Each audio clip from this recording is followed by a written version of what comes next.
Hi, it's Toby and welcome to another episode of How To, where you get top advice from racing drivers, mechanics and motorsport experts. Let's get started. So KERS is a kinetic energy recovery system. Basically, when you start braking, the rear wheels will generate energy which go through the drive shaft and into this motor, which charges up the batteries. And then when you exit the corner, you get on power. Once you get to full throttle, you can press a button which releases that energy into the wheels and gives you extra brake horsepower. KERS is great, of course. I mean, I use it mostly out of the very slow corners and when there's long straights. That's where it gives me the biggest gain. Of course, it's quite limited because I can only push it for 6 or 7 seconds per lap.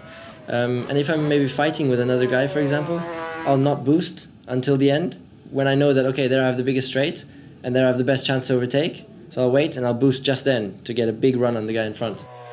It's a big boost, yeah. You really feel it, and you get to use that several times through the lap. So usually use it about 3 or 4 times. Typically, all the cars are harvesting energy at the same points around the circuit and at the same magnitude. But in terms of deployment, the driver can choose when to use to deploy that 400 kilojoules. It equates to 6.7 seconds at the 80 horsepower power level.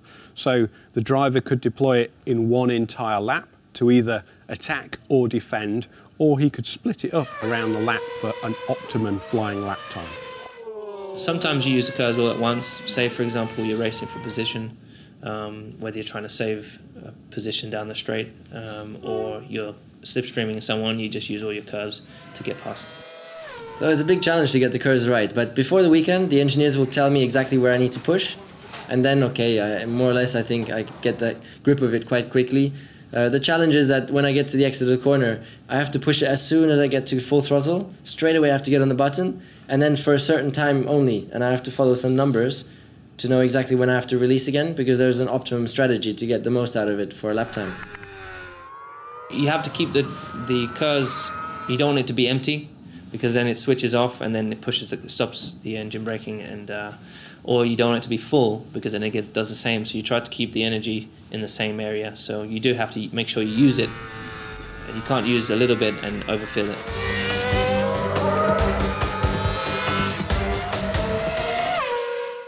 That's it for this week's How-Tos. Tell us what you think and comment below. And make sure you subscribe to RaceWorldTV to get your weekly episode of How To. See you next week. Bye for now. Hi, I'm Lewis Hamilton. Join me for a lap in the simulator at Albert Park Circuit in Melbourne, Australia.